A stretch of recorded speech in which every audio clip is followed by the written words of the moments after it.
new to this, it's our second attempt. We're doing our best. Hopefully, we'll pull this off without too many hiccups. Our first presenter is Lawrence Hong. Take it away. Okay, good morning. Wayne, if you can maybe stop the screen share. I don't know if that'll put the focus on me. Sorry, we're kind of new to this. So if there's any problems, please put it in the chat, Wayne. And if there's anything important, Wayne, or anything that we need to address right away, let me know. Yeah. Saya, good morning, Saya. Right. Okay. So let's get started. Welcome, everybody. I think hold on really quick. Yeah. I don't know. I assume we were all kind of from the Aichi area, but I think we're people from Tokyo and all over. So welcome, everybody. It's cold here where I am, so I might be putting on jackets and stuff as we go. But so here we go. Let's get started. Here we go. All right. That should work. Is this not working? Here we go. Okay. If you can mute your mics for the moment, I'll when we have our discussions, I may have you unmute, but if you can all mute our mics, or if Wayne, if you can mute everybody, that might work out. I'm seeing there's a full screen button. If you want to full screen my presentation, that might work out very well. Okay. So yes, so today I'm going to be sharing my phonics program, basically. So 3 keys to a successful phonics program, and I say achievable, motivating, and meaningful lessons. My presentation kind of loosely follows this. So here we go. A little bit about myself. So my name is Lawrence. I'm just from outside of Los Angeles, about a half hour from Los Angeles. I moved to Japan 15 years ago. And my mom is from Gifu. So right now I'm in the Gifu area. I've worked in big schools, Nova, ECC, small private English schools, public schools. My school is located in the small rural town named Tarui. If you know your history, it's right near Sekigahara. Very, very, actually, it's a very rural town. Just the other day, we got just these 3 huge daikon and a bag of vegetables, just because people have too many out here. Our population is 27,000 people. And just for perspective, the Los Angeles Dodgers, our baseball team, that stadium can hold 56,000. So that stadium can hold double what my town has. And 50% of our town is over 65. They're over 65. But we still have a pretty successful school, I think. I opened my school. My school is called AES Eikaiwa. I opened my school in 2015. So we are just about to start our 8th year. I am and have been the sole teacher this whole time. We've had a few part-timers and a few guest teachers. We've had a few guest teachers. Doris, if you're here, if you guys know Doris from Tokyo, she's been here. My friend Saya, she's also helped teach a couple lessons. We had Tetsuko from Osaka. I'll introduce her and her stuff in a little bit. Yes. So that's us. I have a wonderful wife who does a lot of the background stuff, and I couldn't do the school without her. She's one of the attendees here today. So thank you, Yuki. So our school at the moment, we have 150 students. We teach from Oyako level to junior high school. I sometimes get tired about maybe, I don't know, a week from burning out, especially with the whole Omicron cases going up, maybe going online or whatever. But this is what we do. And I think a big part of our success is our phonics and our reading program, and the ability for us to kind of convey that to our students and to the parents and to new customers. So that's that. So when we get new customers, when we get new students here, this is sort of what we do. This is what we tell them. One of the biggest problems is right? The sort of quote unquote image of eikaiwa is really fun, speaking loud, yelling, singing songs, and doing all that. And part of it, you know, we do some of that too. But how do you then practice that at home, right? My notes here is, right, the parents ask the kids, you know, did you have fun? Yes, we did. They had some fun speaking practice. Okay, then show us what you did. Right. So the problem is you don't have somebody at home to practice your speaking with. Some people do. Most kids don't. Right. If you did a fun game in the lesson, you can't really do that at home. Right. So what can you do? The answer is reading. So this is what my lesson, or sorry, my presentation is going to be about. I had planned for breakout rooms. Why don't we do that? What do you think? Sorry, Wayne, what's the time? Up to 10:50? So we have, right? Okay, I'm actually, okay, I had planned to do breakout rooms. I'm actually going to skip on them because I think I planned way too much for this presentation. But why don't we, instead of doing breakout rooms, just type some answers into the chat? Right, are we good here? Okay. So what initially was going to be breakout rooms and having you guys kind of meet and greet, we'll just do here. So please type your answers into the chat. So what reading activities do you do in your lessons? All right, so I'm going to open the chat and see what's going on there. Yes, so if you have any kind of activities that you like to do in your lessons, please type them in the chat and I will read them off. And if you don't have any, then we will continue. I guess if you don't have any, then you've come to the right presentation.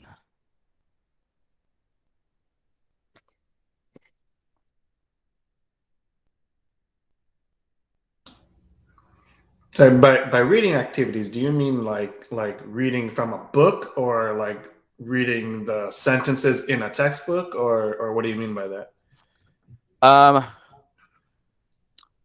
I guess from sentences in a book, really, I mean, I guess we'll leave it kind of open. The focus is kind of like the beginning stages of the phonics program. Okay. But I suppose, yeah, that was a pretty very broad question to ask. Let's see, we have extensive reading, graded reading aloud videos using Flipgrid. I introduce CTP for little ones. What's CTP? Okay. Oh, it's reading the series of reading books for little children. TCP? Am I wrong? Not. Oh, it's like a series. Series of Okay. word reading tree. Oh, say okay. Thank you. Okay, from a young age, we start with activities that focus around phonemic awareness. Good. Elf learning. Eric, morning. Shadowing. Oh, good. We're going to do a lot of that today. Slow, fast reading, backwards reading, word substitutions. Oh, good. You just basically did my outline for my presentation today. Reading my comments and questions in students' diaries, show and tell. I used Cyclone for reading practices. I don't know what Cyclone is. Who is this? Try channel. Maybe if you can type out what Cyclone is, we can come back to that later. Ellie, good morning, Ellie. And she uses shadowing a lot. Well, good. We're going to do a lot of shadowing later. So it'd be great to hear everyone's feedback about that. So great. If you have any more comments, please put them in the chat. Otherwise, I will move on. Okay, so just a really quick overview of what phonics is. Very quick for anybody who doesn't know. But phonics is reading and writing through the linking of sounds with letters and syllables. So really just breaking words down into their individual letters, right? K, a, t, or sh, it, put, and teaching the sounds. This is basically what phonics is. This is what we do. when we have people coming in to learn about our program, this is what we start with. I will tell people also, you know, that there's also sight words, and these are words that basically have to be memorized. Words like the or because, no. So there's phonics and sight words, and we focus on phonics in the beginning. For Japanese parents, the easiest way to convey this is phonics is just hiragana, katakana, and sight words is kanji. So I started using this maybe 2 years ago, explaining it this way, and it was just kind of light bulb in their head. It makes perfect sense to them. So we basically say we're teaching them kind of hiragana, katakana in the beginning, and that'll give them the basis to do much more reading later. And the benefits of phonics is you get to take long words like octopus, hippopotamus, chimpanzee, and kids they have the skill to break this down and be able to read the words. Something interesting so I was trying to think of some longer phonetically regular words in the chat. If you can add your own, or what's the longest phonetically regular word that you know? If you can put that in the chat, I'm hoping to use this in a future presentation. Let's see, I read mumbling words. Yes. Okay, I'll move on. But if you can think of any, please put that in the chat. And sure. So, well, just like how we can take words and break them down into their individual parts, today's presentation is basically my curriculum, and I'm breaking them down into being achievable, motivating, and meaningful. Sort of in this order. Actually, no, we're starting with motivating first. Okay, so with the motivating part, okay, here we go. And all right, yes, motivating. I don't know. This is my picture. This is my image of, you know, I love the beach. I used to run. I love running in the morning. Used to. So this is for me when I feel the most kind of refreshing. And so this is the image I chose. Again, this was another kind of breakout room. If we have time later, maybe we can go back to these. But really, how do you motivate your students when their motivation is low? I think this is a whole presentation on its own. But if you can add in the chat, or if you want to unmute yourself and kind of give some ideas. Again, I think this is a very, very, very broad question. So I think any kind of question or any kind of answers are fine. We have in the chat. Fun. Oh, paleontologist. Okay, we're going back to, okay, animal hospital. Cool. Games. Okay, so how do we motivate your students when motivations is slow? Now we have games. Yes, right. Create mystery. Movements. Oh, that's great. Yes. Blue on blue. Are you telling me you're getting bored and we should be jumping and moving right now? Engaging learning, discovery learning. Yes. Yeah. I think this is just, we all have to find ways to motivate our kids, making reading a positive learning experience. Yes, exactly. Right. So this is, most of our job is how do we motivate our students? If they are not into it, then they're not going to be listening to us. So before I did this presentation, I kind of talked to a lot of other owners just to get more ideas. And so later I'm going to share their ideas, really great ideas. But the main idea is really, you got to know your students, right? You got to know them on a personal level. What do they like? What don't they like? What excites them? What books they like? What topics they like? I think all the great teachers that I know, they're very involved with their students, and just they know their families. They know what clubs are doing to an extent. So that's the main part, and I'm going to be kind of branching off of that. But when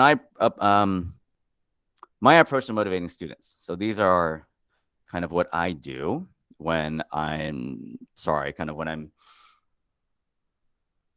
sorry, my kind of thinking, or my theory, but my thinking of motivating when I'm motivating students is, first, you give praise with reasons, right? So if you just tell a kid good job and they don't know why, doesn't mean anything, right? Lots of high fives and touch, hey, good job, but just an extra, reason, hey, you help that kid with his work, good job, or you read that really well, great job. I think this is really with anybody, right? So yes, give praise with reasons. Praise the effort, not the result. I mean, this kind of goes into intrinsic and extrinsic motivation. I will try to tend to praise the effort and not the result. So for example, when they're writing neatly, you tell them, hey, good job, you spent a lot of time trying to be careful writing, not good job on that letter, right? Improvement in their reading. If you give them a reading assignment, last week they weren't very good, this week they were very good, you praise, you must have spent a lot of time working on this, good job. And so, right, so then the children feel motivated, or they feel happy that about the amount of work they put in, not the actual result. Other things, let's see, praise the effort. Sure, you read the story all the way to the end without giving up, good job. You tried really hard to write the letters on the lines, good job, right? Let's see. Point out what students put effort into, right? So for example, if I give a writing assignment, some of them will draw pictures, and because they really like drawing the pictures. So we'll just mention comments, hey, you really like drawing pictures, good job. And then they feel like they're noticed, right? They added colors. Sometimes on their readers or kind of reading assignment, they'll write, little memos themselves. Maybe they'll add a little, katakana pronunciation. I don't really like it, but they're trying. They're doing that extra effort. So I'll kind of mention that, and good job. Really trying to understand how to read this properly. Just, really pointing out little things that students go, over, and, little things that they're doing.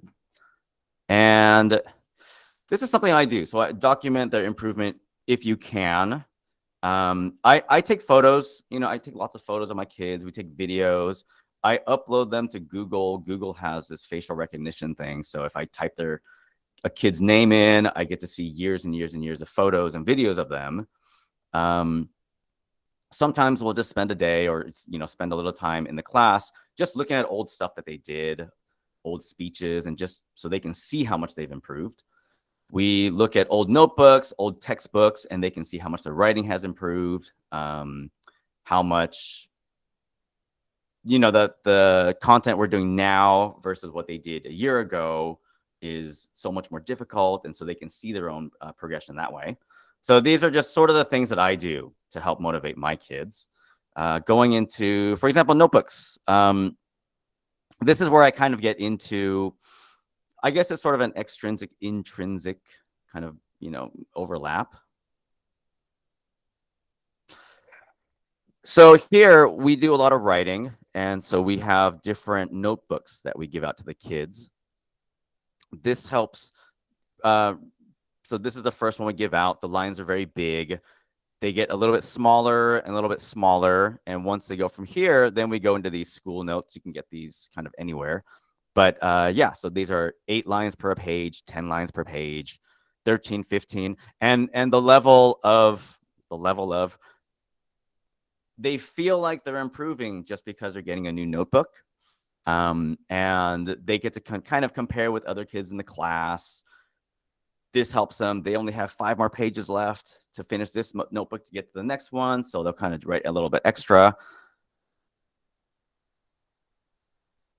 Just a quick view, right? This is what some of the notebooks look like. I usually have kind of examples of kids writing in here. I'll show some later. But I find this really kind of helps kind of push the motivation with the writing when they get to see, you know, what notebook is coming next. Let's see, what do we have next? Sometimes I will use external motivators. During the COVID lockdown last year, no, the very first one, we shut down the school, did no lessons for a month. And so to get kids still practicing their English, I did these challenges where record yourself reading a story, and you know, the best reader will get a trophy, or write the most, whoever writes the most number of pages in their notebooks, whatever they want, will get a trophy. Best song, we get a trophy. I tend not to do this too much because I don't want them working for the trophy, but you know, sometimes the kids want something like this. Stickers, any age, just give them stickers. You know, they'll do stuff for the stickers. If we're on a long holiday, Christmas holiday, summer holiday, I will assign some reading, and again, whoever reads the most will give you a pen, something like that. So yes, okay. So now I talked to a few other teachers, and I wanted to share just some ideas that they had. These are teachers that, again, there are so many wonderful teachers out there, and I've talked to many of you. I've gotten so many ideas from you. If I didn't put you in this presentation, I'm sorry. You are still held in high regard. I love all you guys. But so that said, the three people I did talk to, this is Leslie Ito. I don't know if Leslie is here, but if you are, thank you for this. Leslie Ito in Nagoya. She is a wonderful teacher, does lots of reading, lots and lots of readings. She does Big Bow English Lab. So things that she does to help motivate her students is she will take books and do lots of activities based on those books. Kids will write their own books. They will do little crafts with the books. Now, these are all based on kind of reading. These activities are based on reading books in the class. She will do teacher read-alouds. So she'll get a book in a series. I think when I saw her presentation, she was using the Elephant and Piggy books. I don't know if you know those. Great books if you don't know those. But she'll take a book in a series, and she will read it in class. Voices, you know, loud, really, really, not loudly, but voices, and really, really fun in a fun way. Get the kids engaged in it. And then she'll put the other series out in her library. And as she finds that when she does that, there's a higher chance that the kids will check those books out. So we've also done that here. Wrong reading. And I think Eric pointed this out in the chat earlier. The teacher will read a book that the students know, and the teacher will deliberately make mistakes, and the children's ears stop. So it gets them more engaged and really, really listening into the story. So these are some ideas that Leslie had. Katie Mutter Kato in Toyohashi Aichi. She has a Groove and Grizzly English School. Groove and Grizzly, she is also from California. She's actually about a half hour from my hometown, her hometown. But her too, she does really amazing work. I've seen some of her kids do some reading, and they're really great. So her ideas, she does as well. They do read. They reads together. Sorry, they read together in class. She does seasonal reading challenges. She says sometimes when her motivation is low, the student motivation is low, she'll do seasonal reading challenges. Students read books to their partners or to the class, and she encourages students to level up because harder books are more interesting. So these are things that she does to help her students get motivated into reading. A little quote from her. So kids who love reading are way better at English all around. Reading has helped all of my students a lot. And yeah, I've seen videos of stuff she's done, and they are great. I've heard her talk about her students. She's shared ideas. If you know her, if you don't know her, try and talk to her, because she's great.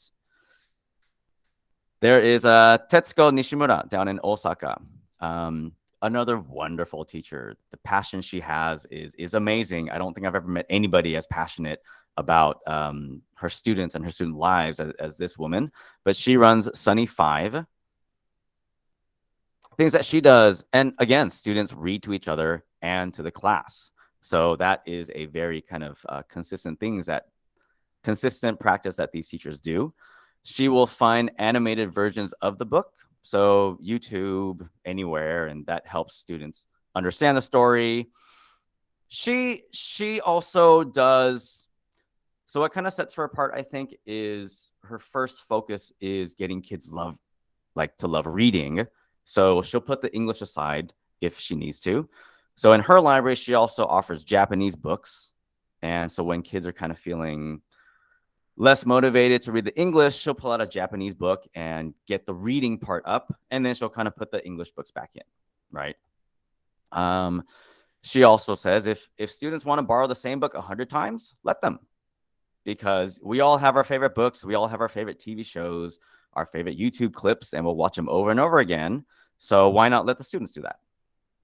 Sometimes, right, we as teachers will focus on, okay, you read that last week, get a new book, right? Get a new book. And we're trying to push, students to kind of do more. But she reminded me that sometimes we have to let the kids do what they want, right? And something she also does is she will share her favorite books with them. So if one of her students just feels lost, doesn't know what to do, she says she will sit in her library or in front of her bookcase with her students, and she'll read her favorite books to them. Quote from her. So if you want students to love something, don't show them how to love it. Show them why you love it. Right? So if you're passionate about something, it'll infect the other students. It'll infect your students, and maybe that will be the motivation they need. So with Tetsuko and Katie and Leslie and my school as well, something we all have in common is we put a lot of effort into building our libraries. So we have these lending libraries. I'm going to show you my picture. So this is my school. Yeah, so we have these are our picture book corner, and up here we have kind of our CVC books, books easy readers that kids can read.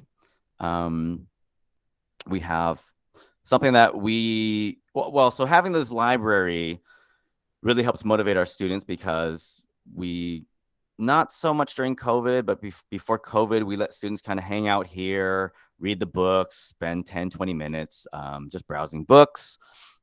Same here. They'll take these books, put them in the classroom, and just kind of sit there and read. If you notice here, we have a scanner and a little tablet here. This has also been very good. So we have a scanner system. So kids borrow their own books. They all have their own library cards, and they scan their books out by themselves. Sometimes, right, the kids they do everything on their own. They will pull their card out, go to the library, browse it by themselves, pull their own book out, scan it, read it, put it in their bag, take it home. Sometimes I don't know what they're doing, but this is all on their own. And sorry, just a minute. Okay. What CVC readers do you use? Robert Higgins wants to know. We have Oxford Reading Tree. I use Jelly and Bean. Jelly and Bean. There are, what is it, the Oxford Reading Tree? What is it, the Songbird series? We have, yeah, Wayne, we have that one. What's that one? The what is that? E-learning. What was that? Sorry, you're muted. Building Blocks Library. Building Blocks Library. I actually put together a list for somebody recently. I can put these in. What do we have? Show notes. What do we have? Show notes, an email later. I'll put this on the website, on our ETJ Aichi website.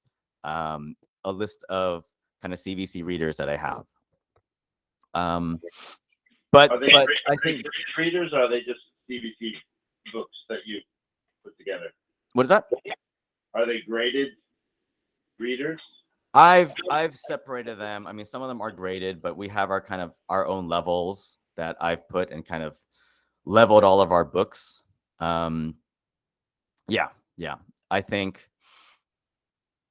it seems to work for us. We start off with just simple CVC. If you don't know what CVC, it's just 3-letter words, right? CAT, cat, dog, a dog on a mat. So very simple books like that. From there, we kind of build up story length. And then once we get to more difficult phonics, diphthongs and digraphs, like the EE or the SH, then we kind of add those on as well. That's how our library works. I would love to hear how other people's library works. Probably on another day, and maybe a day for like another presentation. But yes, if you have any questions, please put them in the chat, and I'll make sure to address them. If not now, then after the workshop. What system is this that you use to control all the books? So this is called Lixon Library, Lixon. I guess.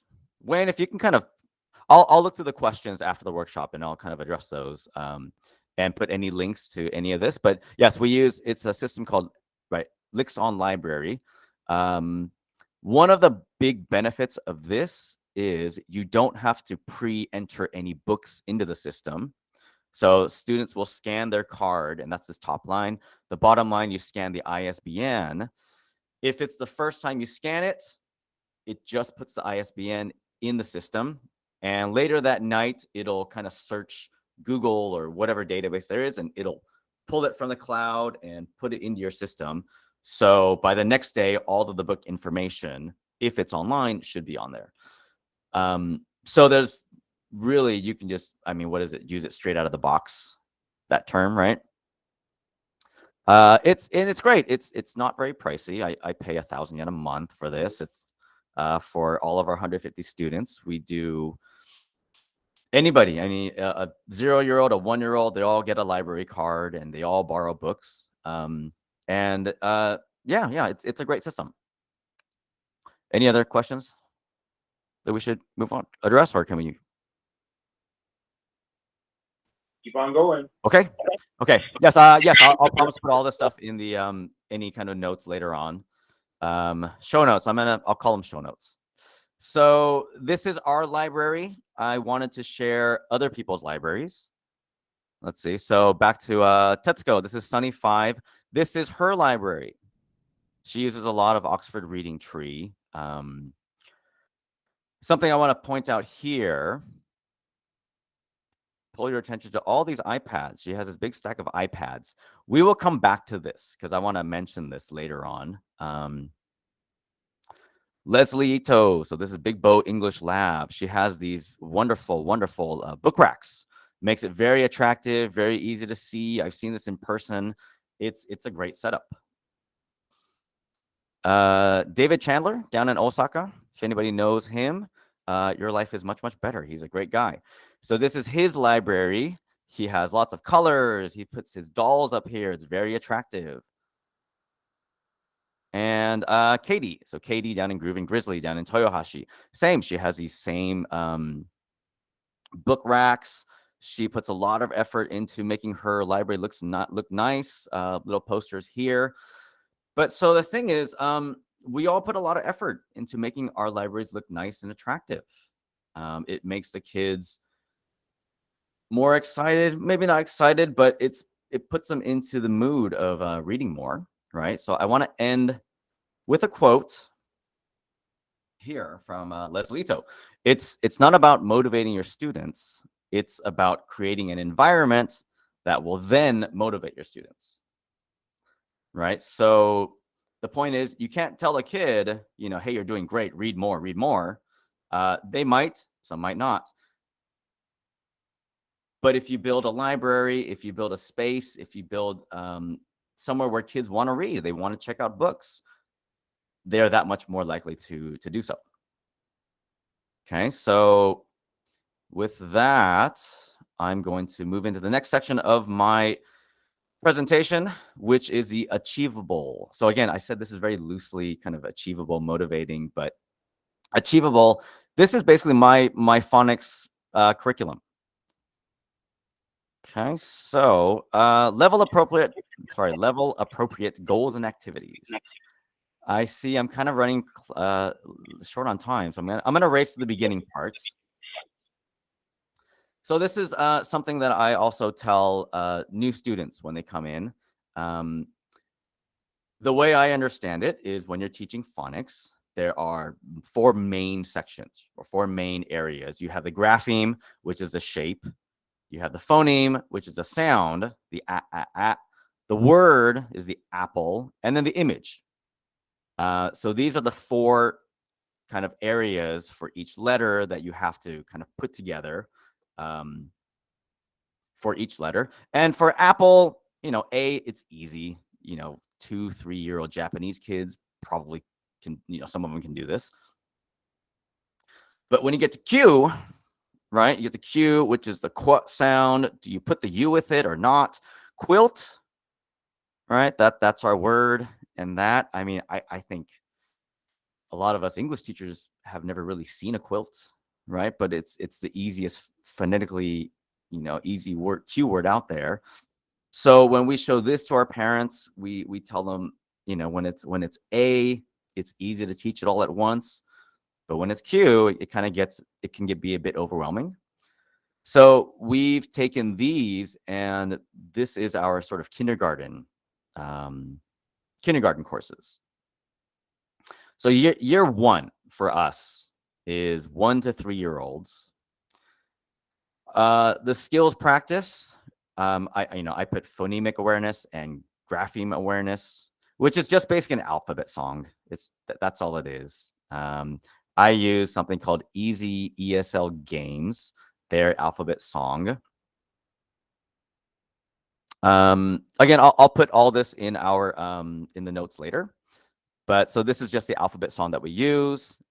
I like the letters. Sometimes we will have kids, I'll show flashcards and kids will find that and point to their poster. Do you teach phoneme first or letter name first? I just teach a song. So we don't, if it's 1 to 3-year-olds, we don't do that much. We're not that strict. So really, it's just an alphabet song. Sorry, do I teach phoneme or the letter first? I don't teach letter names. I don't teach letter names. They will get that at school, and I mean, for us, being able to say PIG doesn't help you say pig.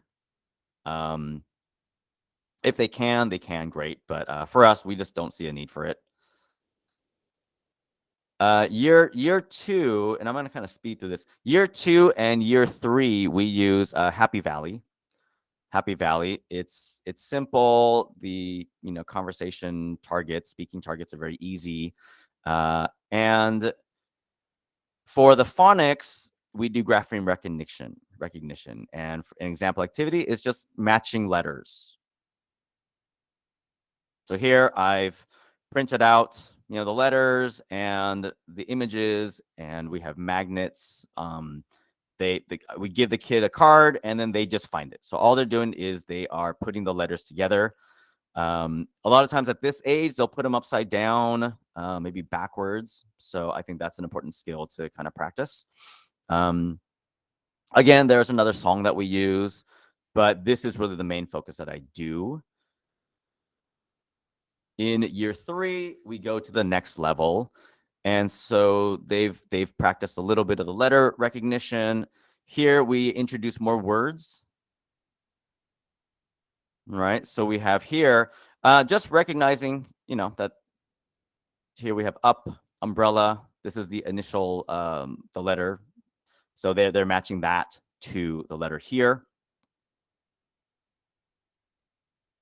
Year 4, this is where we start think, read, write. I think a lot of us are kind of familiar with think, read, write. I think some of us use a series. This is our kind of our main part of our school curriculum is we go into this think, read, write. So year 4, which is Nencho to 2nd grade, we are matching graphemes to phonemes. And for example, we do like flashcard slam, letter hunts. I'll show a letter, or I will say a letter. Please find but, and we have posters around the room. They go and find them. those kinds of activities. I kind of made my own puzzle using the Think, Read, Write images. And in the beginning of the lesson, kids will come in and do this puzzle almost every day. But it helps them kind of associate it. Then when we clean up, we are reviewing and cleaning up as well. Something else that we do, making homework more meaningful. So I'll look through the homework pages and I'll create activities off of that. For example, this is one of the homework pages. Just drawing lines, right? Just matching letters, uppercase to lowercase, P's, Q's, and R's. But during the lesson, before I assign this as homework, we do a fishing game. Right? So either I or another student will say, and and the kids will go fishing for the letter. So when they go home, right, this fishing game in the lesson was fun. When they go home, maybe it'll be that much more fun to do because they'll remember that activity in the lesson. Right? So that is year 4. Sorry, yes. Excuse me for butting in. How did you make the puzzle? The puzzle, I bought a puzzle off of Amazon. Where is this? Yeah. I bought a puzzle off of Amazon, so it already had certain images on here. I think the I was supposed to be an ice cream, maybe Q was a queen, and then I just printed out the images and stuck them on there. I have this somewhere. I've kind of, it's somewhere. I'll put these again in the notes, right? Let's see. So year 5. This is our 1st to 3rd grade. This is where we start getting into CVC and reading and writing. So we use book 1 plus the readers. Okay, so I can introduce this in a little bit. Sorry. So example activities. I'm sorry. I'm seeing I'm running. I'm like really short on time. So I'm definitely going to go over. Sorry about that. So for our example activities, we do shadow reading and speeches. Okay, so I'm just going to introduce the Think, Read, Write series just briefly, very briefly. It's split into 6 units, and these are the letters that are covered in each unit. And for the reader, okay, so sorry, let me go back. This is the course book, the one on the top, and that does the letters. And they have these accompanying reader. So there's stories that use just those letters that we taught in those units. Right? So yeah, unit 1 teaches the vowels. Unit 2 teaches, B, P, G, C, K, or B, P, G, K, and K. And for the story, there are 30. I'm going to skip this. I'll show you the next one. This will make it much more easier. Okay. These are the stories that go with the textbook. And 10. So this means there are just really 10 words that are being used here. Oh, no, I'm sorry. These are 10 letters that are being used. The 5 vowels plus those 5 letters. At this point, there's only 16 letters that are being used. And by this point, you've touched all the letters, and this is a story that they'll be reading. Right? I'm kind of rushing through this, so I'm sure we'll have a lot of questions. Is that okay? Any quick questions before we move on? Okay. All right. You're up to date on questions. What was that? You're up to date on questions. Gotcha. Okay. So shadow reading. Again, this is a good one. I'm going to come back to this. So don't forget this, please. Unit 1 and Unit 2. So Unit 1, Unit 2, we teach these letters, and after we finish these letters, we start with the readers. Okay. So the first story in the reader is very simple. It's just a bag and a cup and an egg, right? And yeah, so just reading it, right? I mean, at this point, the kids have kind of learned how to put letters together and how to read words, and it's fun and all, but this is how we kind of make it motivating. So we take this and we act it out in a very big way. Let me see if this will work.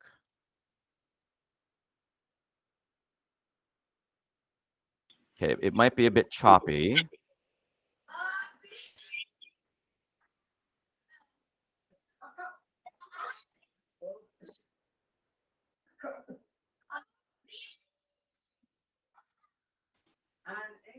Nick said just keep talking. He doesn't mind if his presentation's shorter. Sorry, what was that? Nick said just keep talking. He doesn't mind if your presentation overlaps too. Okay, okay. He'll cut his out. Sorry, Nick. I'll buy you lunch one day. Yeah. Okay. So, yes. So what we do is we'll act it out. We'll do big gestures. We'll make it fun. The kids know the story. They've done the story. They've acted out the story. So when they go home and read it, again, it's motivating and they have this connection to it. It was fun in the lesson. So it'll be much more fun at home to do. And we see the sort of result of that. So we also have students copy the we have them copy the stories at home. We don't require them to draw pictures, but sometimes they do. And this is how I know that they really enjoyed it. So this is little Koharu. She's 6 years old. Her writing is horrible. It's horrible. We're working on her writing on the lines, but she's just not getting it. But I know she's having fun because she's drawing these pictures. So for me, that's a success for me. The next one, let me skip a few of these then. But so here, so this is another story. I'm Ted, I'm 5, I'm a dog. Here is another, I'm going to skip this video, but this is the students. We have animal masks and they go around. I'm a lion, I'm a dog, I'm a cat. And that's something fun we'll do in class. So when they go home, maybe they'll remember it and that more willing to read it. We do speeches, right? So instead, I'm Lawrence. I'm 5. I'm a boy. I'm a big boy. So we do very, very simple speeches that the kids will do and present. It makes that more meaningful. Again, some kids really like doing it. So we have kids drawing pictures. Here, okay. All right, so this is something I really wanted to share with everybody. This is shadow reading. We had comments that people do shadow reading. I guess I can't really see, but if you know shadow reading, please raise your hand. If you've done shadowing, if you know shadow reading. Okay. All right. I don't see anybody, so I don't know how many, but this is something I learned maybe a year ago, maybe 2 years ago, and I put this into our curriculum and our activities, and it is just an amazing tool. I'm going to try something here. If everybody can sort of unmute yourself. If it doesn't work, I'm going to have you mute you all, but everyone please unmute yourself. So usually what we do is we'll do a listen and repeat. Okay, so I'm going to try. Please listen and repeat after me. This is an example of, something horrible. But, okay, this is, we're going to be talking about some Excel function. Okay, so please listen and repeat after me.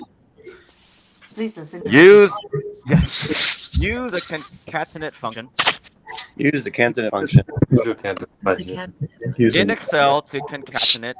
in Excel catchment Or join strings. Or join strings. Instead of using concatenate. instead of using. concatenate. Simply use the AND operator. Simply use it. How many of you feel like this right now? Me. Yes, it's very boring. It's very, very boring. It doesn't work, right? That is the image of sort of like public school education, right? So shadowing, okay? Maybe here. Okay, question. Quick question about shadows. If you move, how many seconds after does your shadow move? Zero. Zero. Right away, right? Right away. So I'm sorry. Trick question. Sorry if I tricked you. All right, I'm gonna. Let's see. Stop presenting. Right. So how do I pin myself, Wayne, to this? You want to come see it? him? Oh. Is this it? Okay. Okay. Cool. All right. So, Nick, I'm sorry. I'm going over. Okay. I'm sorry. No problem. Okay. Right. So we're gonna try this. You are my shadow. Right. Everybody can see me? Yes. Okay. Right. So you are my shadow. So I'm going to do something. Please copy me. Okay. Ready? Ready? Here we go. Okay.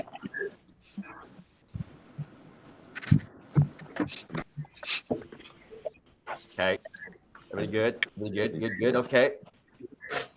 All right. Okay. Cool. Now you are my physical shadow. All right. Now you're going to be my voice shadow. Okay.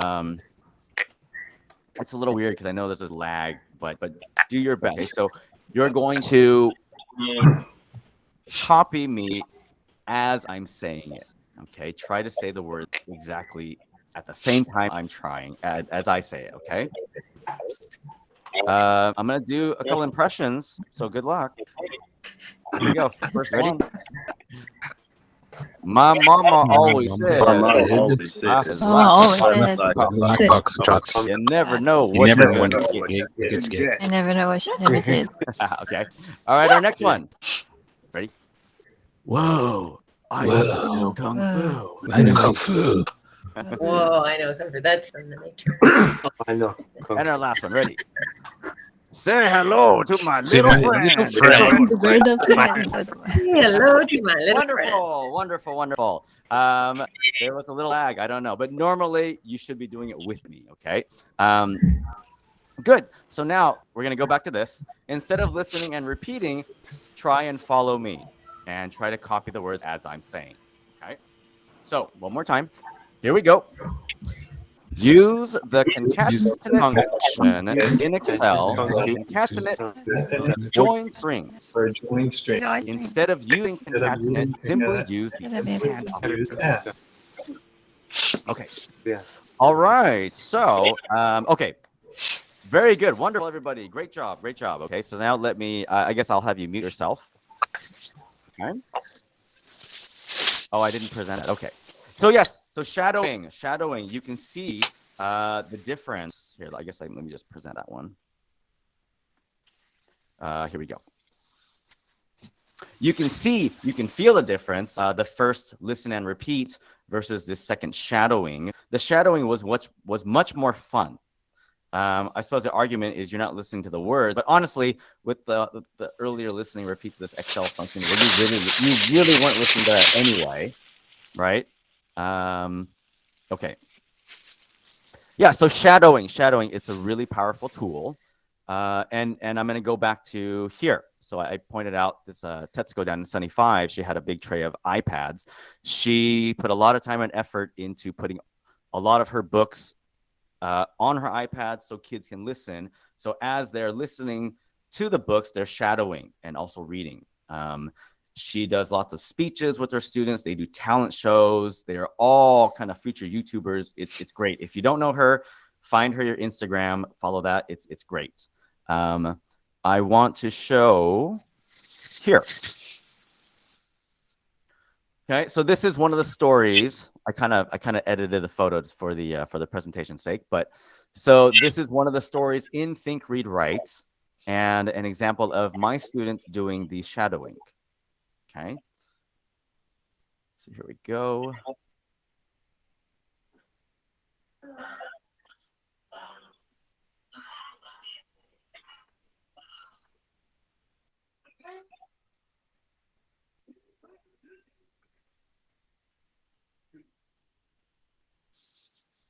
Okay. All right.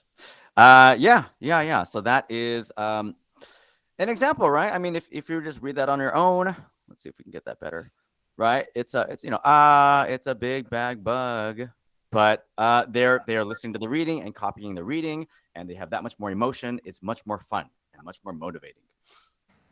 All right. Let me see what I can do. Ooh, Nick, sorry, I'm gonna buy you 2 dinners. All right.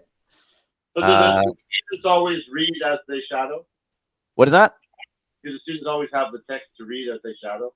No. And actually, I didn't have any examples of this, but usually the first initial read, they won't have the text and they're just copying it as it is.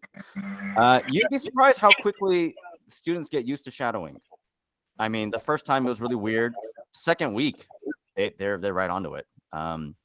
So we do it the first time we do it, it's without the text, just to kind of get it, get into the mood, and then they'll kind of read it with the text, and then without the shadowing, without the audio, and just the text itself.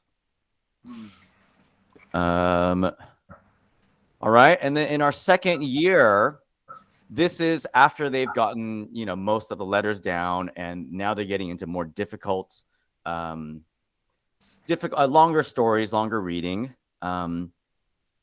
What we do is we do paired conversations, right? So paired conversations, we will take little things out of the units. So this is unit 5 in the textbook. We're covering R, L, H, and W.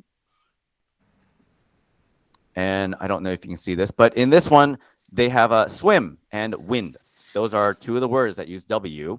And what I will do is I will take those out, and I will make conversation prompts with that. So for wind, this leads itself to doing questions about the weather. How's the weather? And so we do weather words, wind, sunny, and kind of go off of that. Swim, it's perfect for leading into abilities. Can you swim? Can you jump? So we do verbs in this unit. Because we're short on time, I'm going to kind of skip these. But so from wind, our unit is, where are you? I'm in Hokkaido. How's the weather? It's snowy.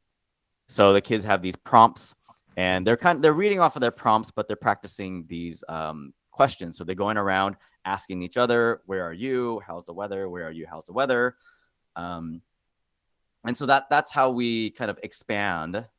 Let's see. I can see the core. What was that? Was that Corgi English? Was that, sorry? Yes. Yeah. Is Think, Read, Write your main textbook for these levels? Yes. So Think, Read, Write is my main textbook.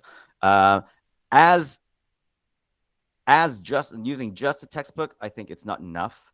There wasn't a whole lot of speaking element into it, so that's where I'm taking a lot of the words and the vocabulary sets and creating my own speaking curriculum from that. I think some people can finish book 1 plus the reader in a year. Some people maybe 6 months, but because I do a lot of speaking using the books as a base, we actually spend 2 years on the first 2 books. For example, this story, let's go back to this one. In any of these stories, I mean, the first one, right? A big bag, you can finish that in a week, maybe, even half a lesson, but we spend a month on it, maybe 3 to 4 weeks, because we're breaking it down, big bag. So we do a little bit of adjective work and a little, putting adjectives and nouns together. So we use it as the base for the unit, but we kind of expand off of it. So I've kind of spent the past couple of years kind of pulling out grammar points and vocabulary sets and building off of that. Does that answer your question? I guess it does. The answer is yes. Okay, so another big thing that we do, I don't know if anybody is familiar with Mad Libs. I used to do this a lot when I was growing up, kind of an awkward, shy kid. I used to do a lot of these. So what this is, it's it's a book, kind of a game, right? So there's a page where you write down adjectives, adverbs, nouns, just a bunch of words, and then you'll use those words and put them into a story. I don't know if this is a story about wine, right? So, question, what was that? Yeah, do you use blending lines in your curriculum? Do you or any teacher you talk to include blending lines? I don't. What is blending lines? So yeah, blending lines are a series of words that are just meant to sort of contrast phonetics that the kids already know with the targeted phonetics that you're trying to teach. And it can really help them sort of just learn the new skill as well as review what they've previously done in your phonics series. Oh, I'm going to say no, because I don't. Yeah. But Okay. Can you give an example? That sounds interesting. first you ought to start with minimal contrast. So let's say if you're introducing CVC with at, you might go at cat, and then maybe bat. And then as you go down through the lines, you're going to have words that have the same initial sounds, but you're going to vary the rhyme. Another level, you're going to keep the rhyme the same, but you're going to vary the initial sound. And then as you move on in your phonics series to a different vowel, you may, inside the word, you may vary the vowel. So instead of cat, you're going to cot.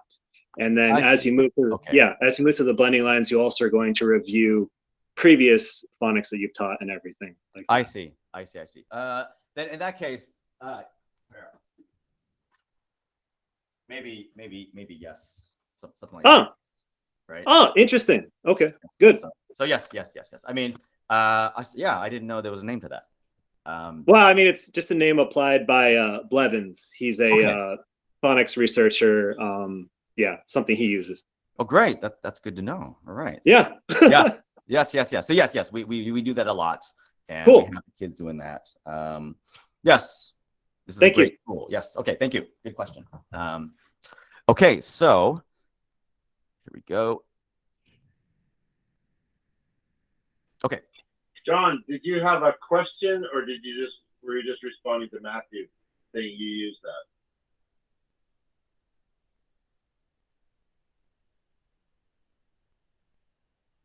Is it good? Are we good? All right. All right, moving on. Okay, so Mad Libs. So yes. So you would kind of just come up with a bunch of words, parts of speech, and put them in a story and make a really funny story. We are going to try this, right? So in the chat, I need 3 nouns and 2 adjectives, please. So go, anything, just go for it.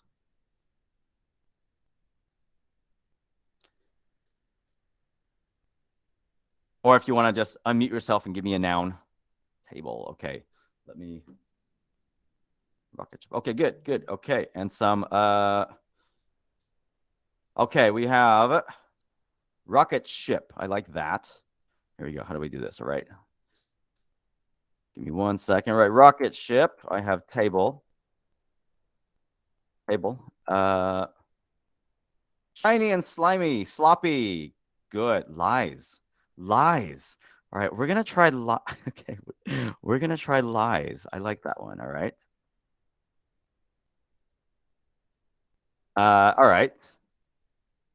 Slimy. We're going slimy and sloppy. Okay. Right. Good. Thank you. Now, stinky, vicious. Oh, you guys are great. All right. So let's go back to here and. All right.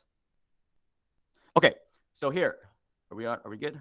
Yes. So I have a rocket ship, lie, table, slimy, and sloppy. And, ooh, actually, sorry, I have to. Give me one second. Am I good? Okay, I got rocket ship. Rocket ship. Count me down. Just give me 10 seconds. All right, and a lie right there. What was it? Table. Okay. Oh, that's kind of good. Right, table and slimy. And here we go. Okay, right. So excuse me for that. Present there. Okay, good. I'm all good. Okay. All right. So Mad Libs. Okay. Right. We have rocket ship, lie, table, slimy, sloppy. Okay. So here we go. All right. So we all know. Most of us know this quote, right? It's Neil Armstrong. That's one small step for man, one giant leap for mankind. All right. But using your words. That's one small rocket ship for a man, one giant lie for mankind. So that works. That's funny. Some might find that true. Okay. This movie, if you don't know, yes, Dead Poet Society. Great movie. English teachers, I think most of us know this. Saya, thank you for your recommendation, right? So here, Carpe diem. Seize the day, boys. Make your lives extraordinary. But what you guys came up with, Carpe diem. Seize the table, boys. Make your lives sloppy. Let's see the file. That's what I do every day. Make your life sloppy. Yes. And one more. One more. Okay. What age 6 group? cents. What was that? What age Black group? screen. Okay. People aren't seeing this. Who else is not seeing this? Some people aren't seeing this. I Okay. can on both my devices. Yeah. Okay. All right. Well, we can check the. Okay. All right. For those who can't see, I'm sorry. I think we're doing a video recording, and if you really want to see it, you can watch it later. But yeah, this movie, 6 Cents. 6 Cents. This is the pivotal moment of the movie. You know, where he finds out. If you haven't seen the movie, watch it. But so yeah, so here is the little kid, and he says, you know, I see dead people. Ooh, scary. But what you guys came up with, I see slimy people. A very different movie, right? So, yes, we use a lot of this. We use this all the time, and we found that. What's that? Did I catch that? What age group do you do this with? Sorry, one more time, Wayne. What age group do you do this with? I do this with all of them, basically from, well, the second half of Think, Read, Write, so about second grade and up. Here, let me stop sharing. Are these movie clips for us or for them? Oh, movie clips for you guys. Sorry, yeah. I'm gonna get into how I use this in the lesson. How much more time do you expect before we can give everybody a break? Does everybody want a break? I will have. Oh, I still have. I think I can probably finish about 10 minutes. Is that? Again, Nick, I owe you so much. I'm so sorry. How about if we give everybody a break now and you start up with your final 10 minutes and then. Okay. Sure. Okay. Why don't we do that? All right. All right. 5-minute break. 5-minute break. See you all in 5 minutes. Okay. And Nick, I'm very, very sorry. No problem. Can I test mine out? Oh, I got to pick up my. Sure.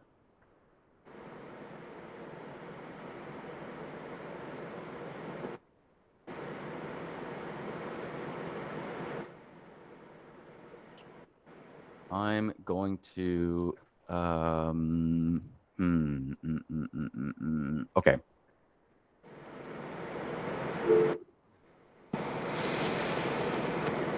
Is that me causing that back feedback?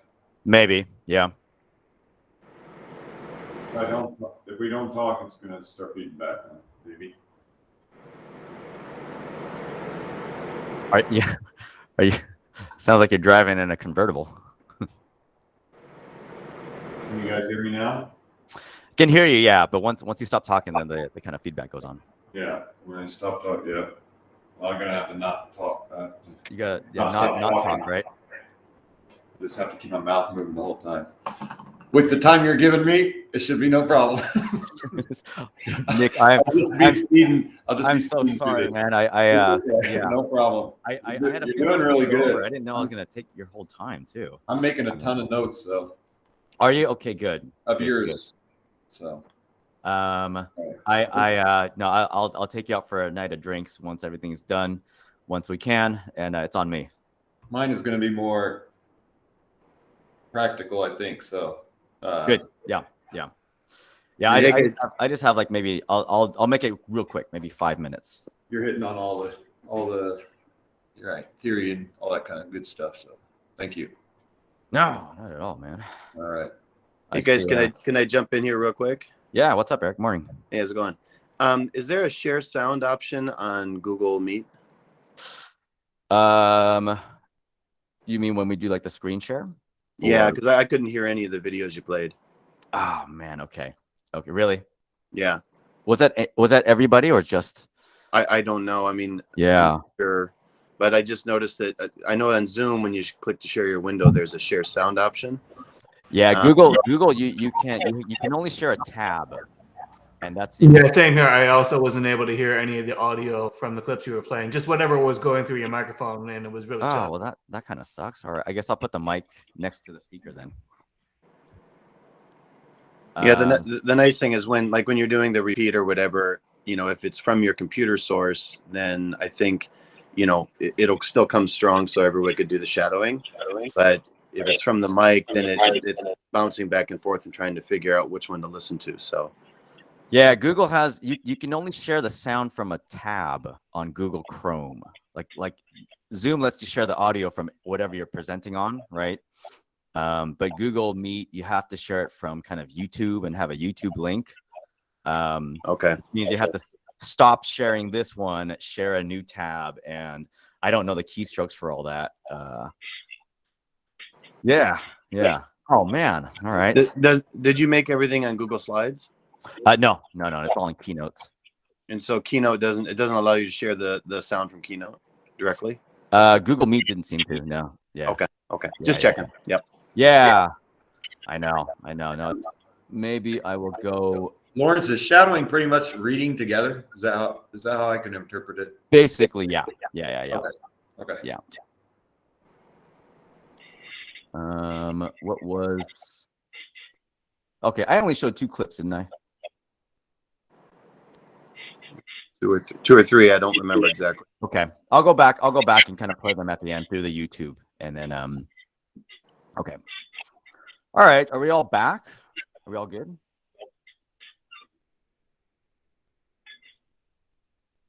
Can we get going again? Fire away. Okay. All right. Yes. So apparently nobody could hear the sound from the video I was playing. So after I finish, I'll go back and kind of play them from YouTube, and I know you can hear it from there. So with that,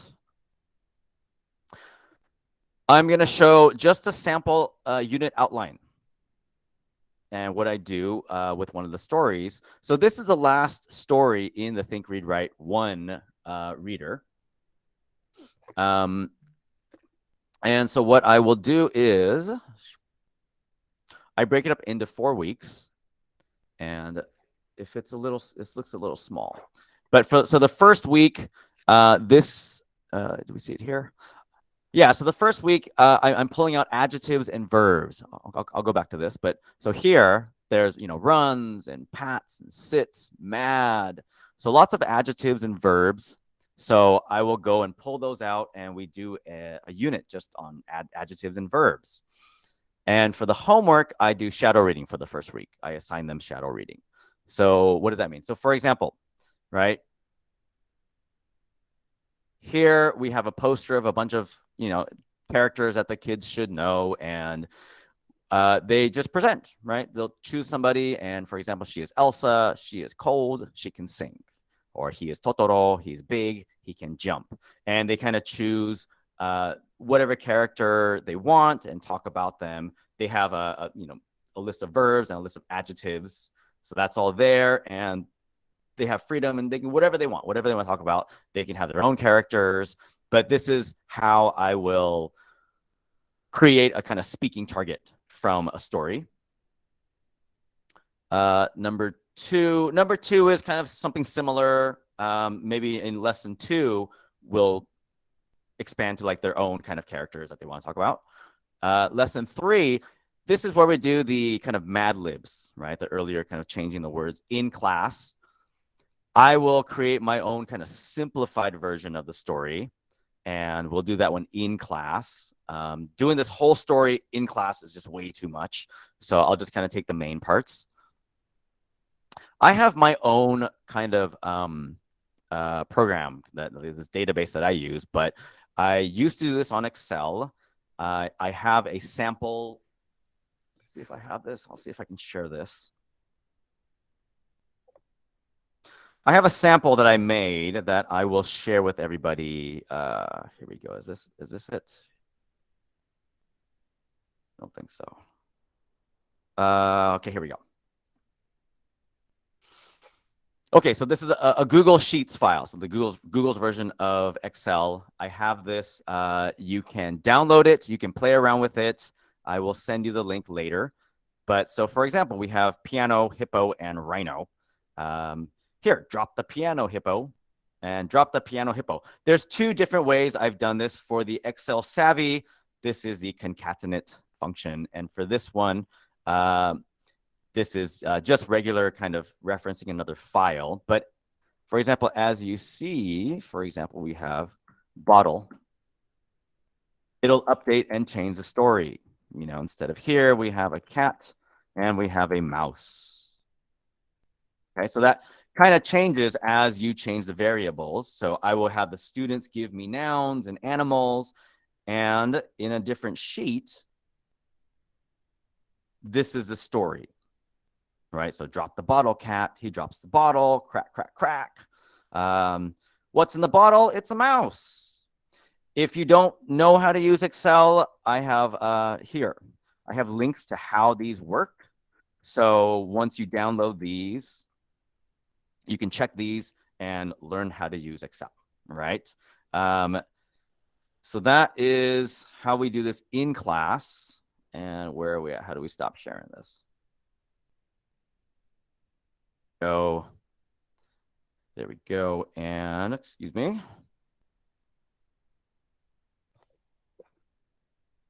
Okay, so we'll do that in class, and it'll take maybe 10 minutes. It's a funny story, so the kids are always laughing. We're having a good time, and then we assign it for homework. So in homework, there we go. Sorry. I have this set up for them, and so they copy these circles. They circle these words in their textbook, and they know these are the words that you have to switch out, and then they will write it in their notebooks, and the next week they'll come back and they will read the stories. Okay, so I just want to share one of these, right? So, right, drop the egg, pig. He drops the egg. What's in the egg, right? So these are the words that they go home and change. And a lot of times it's very, easy, simple, cute stories. Dog, cat, bag, very safe stories. Occasionally, you will get somebody who really, really loves the activity and will just go over and beyond and come back with something completely amazing. I'm going to share one with you. It's rare that I can't control my laughter in the lesson, but with this kid, I had to stop lesson and really find out what the heck were you doing with this. Okay, right? Crack, crack, crack. The animals stop. What's in the egg? It's a dragon. Run. Okay, so 9-year-old Taiki comes back the next week with this story. Drop the butt, monkey. What is it? Yells the duck. He drops the butt. Crack, crack, crack. The animals stop. What's in the butt? It's a poopy. Run. Okay, so it's funny every time I read it. He's a 9-year-old kid. He had his mom help him write this, So for him, this is very, very, very meaningful. He really enjoyed it. A lot of kids, it's a lot of writing. Some of them aren't into it, but some of them really love it. And so this is what we do for the second year. For the second part of the Think, Read, Write 1 book. Think, Read, Write 2. I'm going to skip over a lot of this. We basically do the same thing. We just do much longer conversations and we do more writing exercises.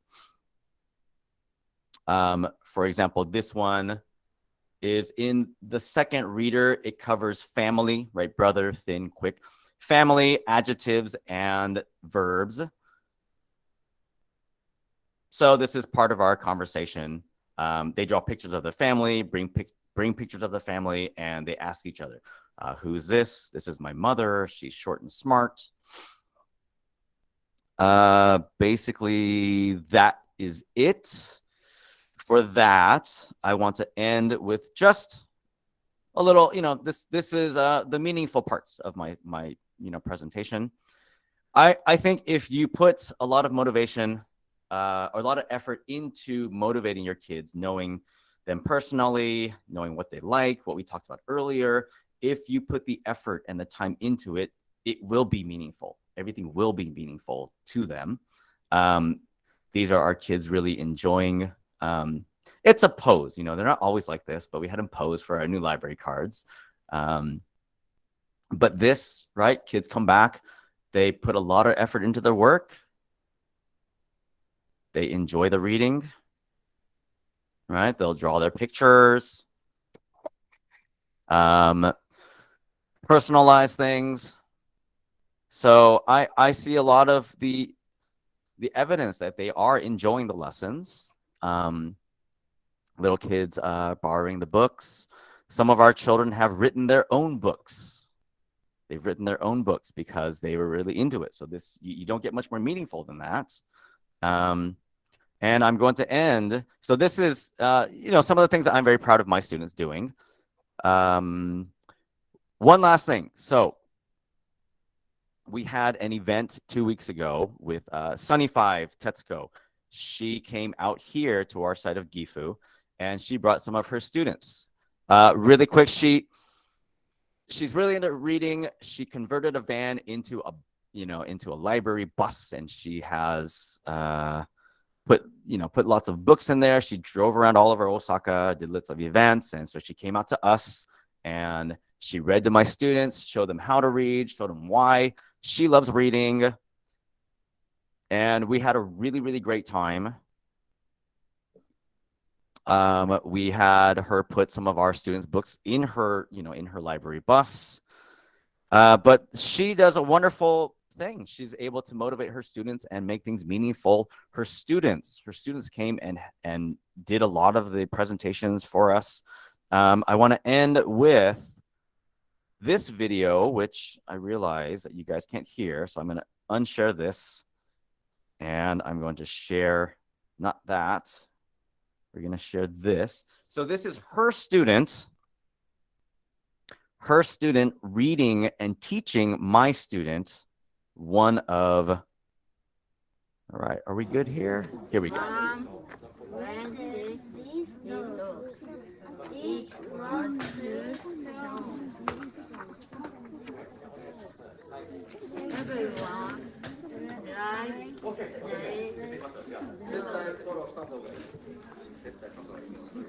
Okay.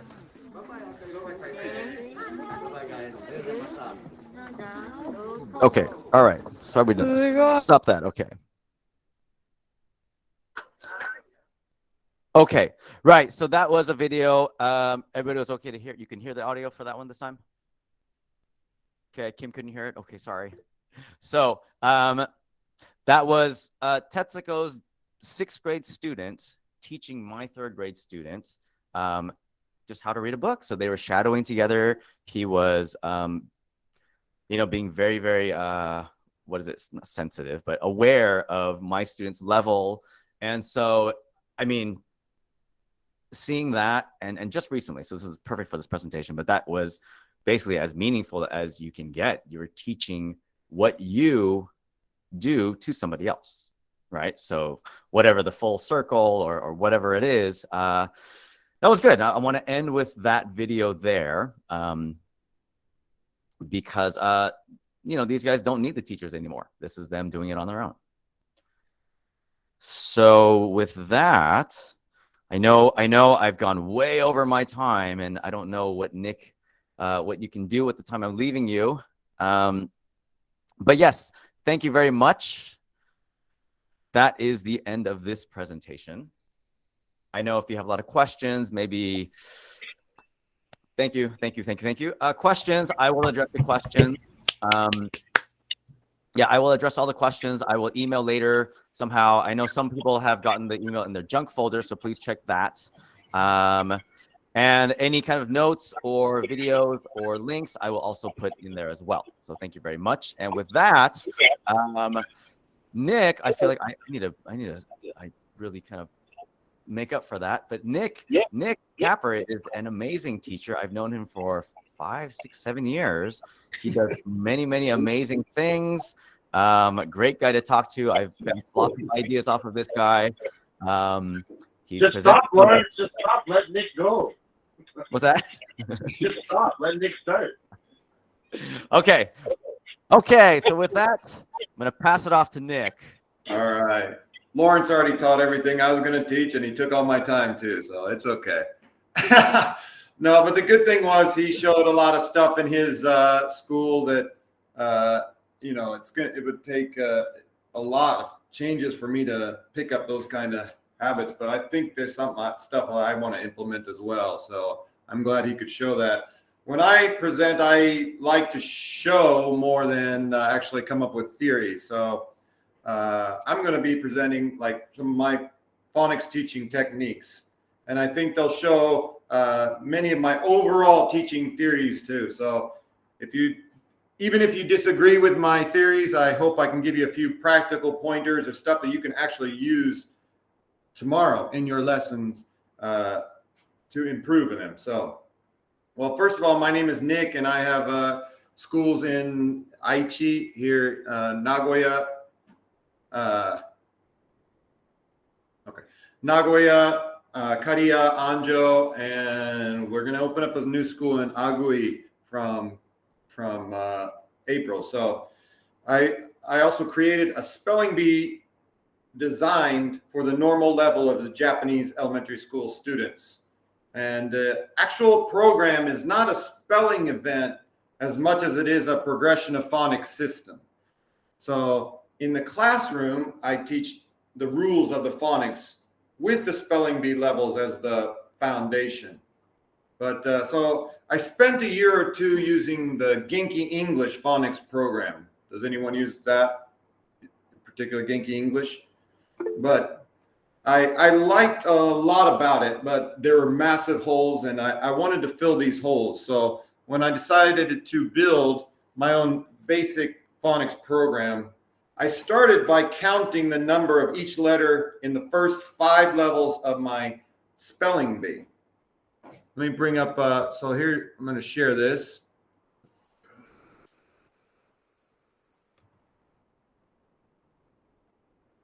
So the first 5 letters are all CVC words. Here they are. You can all see that then? So you can see, very simple. CVC words all the way. And each level is kind of based around word families, really, so that the kids can do what did that one? Somebody was talking about those lines. You can do lines real easy using this kind of system, or using these words that are in here. So, but anyways, what I did was I counted the number of times a letter showed up in those first 5 levels to determine the order I would teach the letters. Because I wanted my students to be able to sound out words as soon as possible, right? So, I mean, for example, I just saw Lawrence's, and he's teaching A-E-I-O-U first. That's great, and like let's go start it as the same thing, but you can't read yet right away, right? So, let's say you taught the alphabet in order. Well, what can you sound out? After 1 letter, you can sound out but it's actually, you're teaching ab, but then they have to read right? After 3 letters, what word can you spell? ABC, maybe cab is all you can do, right? After 4 letters, bad. That's all you can teach. That's all you can sound out, right? So what are the first 10 letters of the alphabet? A, B, C, D, E, F, G, H, I, J. So can you guys come up with any good words from just those letters? Bad. Huh? Bad. Bad. Bag. Okay, bag's a good one. That's a practical one for kids, can know right away. Yeah. Egg, good. Fig, jab. But we're pretty limited, really, when you kind of think of it. So, what do you think were the first 10 letters in my program? Do you guys watch Phil and Fernandez on TV? No? Okay, so 1 point for number 1 and 10 points for number 10. But what do you think are some of the main RSTL and ECD? That's a good one. The typical Wheel of Fortune letters.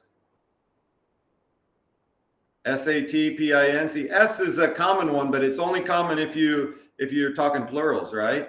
It's the most common if you get into plurals. But working off of what I just showed you, I want to say, how do I, okay. Okay. All right, I lost something. A-I-O, see, A-I-O-U, you kind of, anyways, if you teach the vowels first, there are no words you can sound out right away. So I'm not promoting my program because I don't even have it packaged for sale. So please don't think that. If you want to get in on the spelling bee, I'd probably just throw out everything you see today here with it. But I just want to get into how I actually teach it because I personally find theory kind of boring. But so the first letters are T, then A, I, P, E, N, U, B, O. Let me type that in there.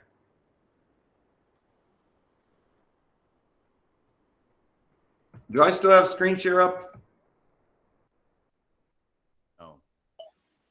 I don't see your screen share, no. Okay, good. I don't want it up. All right. Those are my first letters. T, A, I, P, E, N, U, B, O, oh, and one more, G. So you can start to come up with a lot more words, especially words that the kids can make, like big and pen and bat, right? Pen, so bag. So you're already hitting on a lot of words that the kids can read and kind of relate to right away. So I love seminars where teachers actually show me something I can use in my class. So I want to introduce the most important drill in my phonics routine here. So, but first I want to present one more question. When children watch TV shows, what part of the show do they remember the best? What do you think? When your child watches a TV, ping pong, so Ellie Kumagai, right away. The song. First answer, perfectly. The kids always remember the song. And what English song do all the kids know? What English song do all the kids? ABC song. All right, very good. Very good. Right, first answer. So here's where I might be starting to step on some toes because I know a lot of you subscribe to the theory that we don't need to teach letter names first. Some of you say that it's better to teach the sounds associated with letters. But to that I say, why? Why? Japanese are the experts in different letters, right? Katakana, hiragana, kanji. They're the experts, right? So what's one more, I think? So instead, I try to connect the letter names to the sounds through a 3-step process here. And that's done in each lesson for at least 2 years. So when classes can finally do it at full speed, it takes less than 3 minutes, maybe even less than 2 minutes. So what we do is 1, sing the alphabet song together. 2, go through the letters, saying the letter phonic sound with a gesture and the base word with ABC cards. The teacher says it first and then the students say. So then we go through only the phonic sounds with a gesture. So we've taken only the letter, we've connected to the letter and the sound, and then we only do the sound with my posters displayed on the TV. So I'm going to bring that up in just a second. All right. And so we do that all together. So we do this ending part together. So I want to do this with everybody together. But before we actually get going, I want you guys to give me a letter, not one of those first 10, but that I showed you already. But I want you to give me a letter because I want to go straight into the phonics teaching lesson techniques that I would use in the actual lesson. All right. So one condition, it can't be one of those first 10 letters. Okay. And if you can guess letter number 11, the first guesser, if you can get it with number 11, I'll buy a drink, or Lawrence will buy you a drink that he owes me now. So what do you think? Can you give me a verbal letter? I see a bunch of you throwing letters out into the chat, but somebody verbally give me a letter. What do you think is the 11th letter in my? Ella says X. Blue on Blue says H. Kim says M. I said V. Kim says V. Lions Van Cat says Y. Well, the closest was M. It's actually D is. No, M was the first one. Who said M first? Dem. Kim? Dem. D-E-M. Dem. Dem. Demetrius, is that you? Oh, see, that's my teacher. I'm waiting to come over here. I invited him along. Wow, well, he's already a genius. All right. Well, we'll go straight with M then. That's where I'll stop. All right. So I got these posters here. So we'll go with M. Perfect. I owe you a drink, Demetrius, when you get your butt over here, huh? All right. So let's do it just like I do in my lessons. Are you ready? All right. So letters is almost always the second part of our lessons. And I always start with a whistle or a hum to let the kids know we're segueing into the letters right now. So here we go. Ready?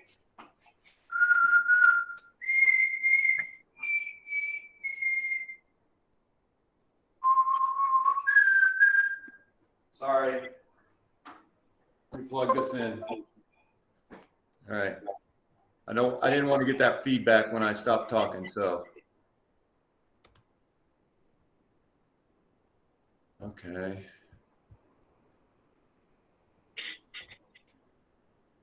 Is this showing my screen now? Coming up. Okay, is it working? Yeah, I see the screen. Okay, here we go. Ready, everyone? Or do I? Ready? A, B, C, D, E, F, G, H, I, J, K, L, M, N, O, P, Q, R, S, T, U, V, W, and X, Y, Z. Now I know my ABCs. Next time, won't you sing with me? All the kids love that part. All right, here we go we're going to connect it with a gesture. So try with me. A, apple. B, baseball. C, cats. D, doctor. E, elephant. F, flowers. G, gorilla. H, hands. I, iguana. J, jump. K, kick. L, lemons. M, mountain. N, nose. O, octopus. P, punch. Q, questions. Then the kids saying Q, questions. R, rabbit. R, rabbit. S, snake. T, U, umbrella. V, violin. W, watermelon. 6, X. Y, yo-yo. Z, zebras. All right. Then I change that out and go straight to this. You guys can see that all right? I'm blowing it up full screen so I can't see you guys. So Actually, sorry, Nick. We're seeing your TV screen. Infinite Portal. So we're just seeing your screen. Can you see that you're not seeing any of this T stuff, huh? No, I think we're seeing your your computer screen. Oh shit. Oh, sorry. Share the tab from Google Meet. That's what it's saying. So you missed that whole thing? Well, we can kind of see you. Like Well, your I could see the screen very easily because of what was on it. But if it's like right now, it's a lot of white. It's hard for me to see. But what you were showing us during that exercise was fine for me, Yeah. at least. Okay. Well, let me do it that way. Okay. But we see you, we see the whole room, and we. Well, that's kind of what I want you to see. I want you to see that more than. Yeah, yeah. I the think screen. as it in is the now, room. it's pretty good, right? So okay, so you can still see me here. That's better. I'm in the infinite portal right now, though, right? You're not sharing the screen now, though. Okay, can you see? I'm not sharing the screen now either, right? No. So we're just seeing you with the TV in the back and that. And okay. Yeah. Well, that's fine. So then I bring up these posters here, okay? And we only do the sound. So can you do the sound with me? So T and the gesture.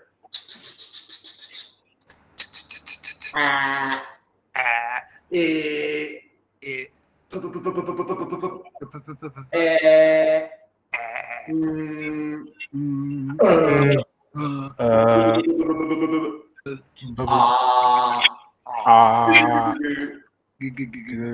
then we get to the letter for the day, which you guys just requested as M.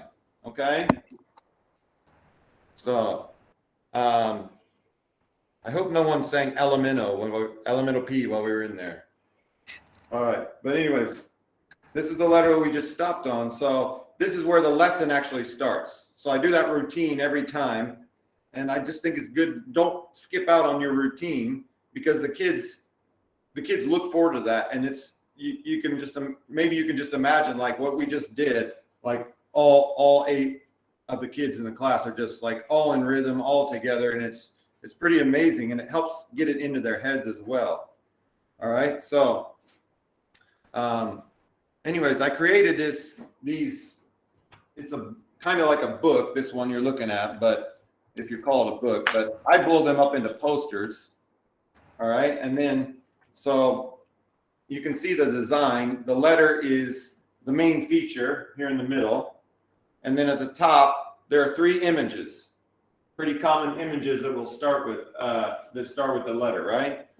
And so I start by blowing this up even more. It looks like that. Because I really want to focus in on just the actual 3 words and connecting them from the letter to the sound, right? So the first thing I'll do is go through and teach them. So mountain. And when I teach the words, I like to do a thing called talking around it a little bit. So if I'm talking, okay, everybody, mountain, everybody, mountain. Mountain. Okay, is a mountain tall? Is a mountain high or low? Hi. I like to ask simple questions. What colors are in this mountain here? White, brown. Good. All right. Mountain. Monkey. Everybody, monkey. Monkey. What color is a monkey? Brown. What does a monkey like? Bananas. Bananas. Oh, do you like bananas? Yes. Are you a monkey? No. Okay. No. All right. Yes, I. Monkey. Mushroom. Mushroom. All right. What color is mushroom? White. White. Do you like mushrooms? No. Yes, I do. Yes. Oh, good. All right. So I'm talking around this word by simply asking a few easy questions, and because it's phonics, of course, the basic phonics, these kids are probably just starting their English lesson. So they're only going to know some really easy questions anyway. So you can't branch out too far with this. And my main motivation in talking around these words is for me to repeat the word multiple times and expose them to it in a few different sentence structures. All right. So I've gone through that. So I probably repeat it again. Mountain, everybody, monkey, mushroom. And then I try to connect it here, right? So look, they all start with an M, mountain, monkey, mushroom. So here we're trying to connect it. And then I introduce the TPR, the gesture. So usually this first picture is the most important part. So here, mountain, this becomes a gesture for mountain, right? So mountain, all right? So everybody, M sounds like this. Mountain.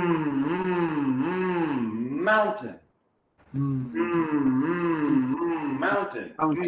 Monkey. Monkey. And then mushroom. Mushroom. Okay? So, and I'm doing something here called, well, my sister, who is a homeschooler, taught me this technique of just like holding the sound, a phonetic technique for the early stages of phonics, holding a sound longer, right? If you hold a sound, it also helps the teacher, keeps the teacher from, like, in this case, saying "m." Everybody, M, mountain, right? If you hold the sound, it's kind of like a check for us as teachers as well. All right, so we holding the sound, mountain, right? And that's why when you saw the gestures as I was going through, they were right? So instead of throwing in a like that, right?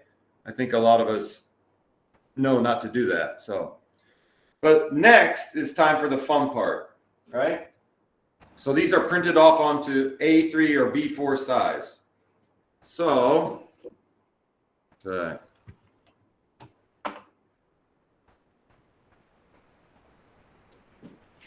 All right. This is a chair, not a trash can. All right. So what I'm going to do is kind of demonstrate this here, okay? So I print off these here, posters, you can see, and all the kids would get one. All right, so I'm passing it out here. So each kid gets their own poster, all right? And what I would like to do is,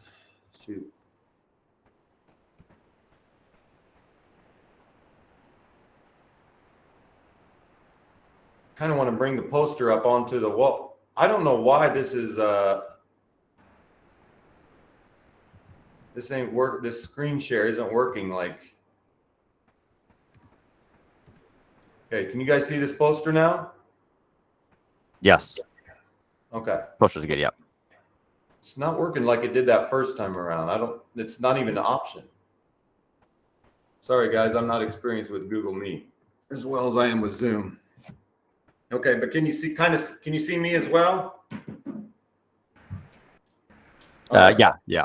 We see that. We see your screen, and then we see. Well, I see your little you in a camera. Yeah. All right. So I kind of want you guys to pretend you're almost students, so you can use your screen as like your own poster. All right. So what we do is what I just showed you on the TV screen. We bring it down onto the floor. All right. And then we hold the sound, all right? So we would all and point to your own poster. The kids point to their own poster, just like we just did on the TV. So now they have something physical to touch. So we go, mountain, mountain, monkey, monkey, mushroom, all right? And then the students get to play karuta versus the teacher. All right, so there are 4 students out here. I put my card to the side, and then everybody sounds it out with the teacher, right? So everybody goes,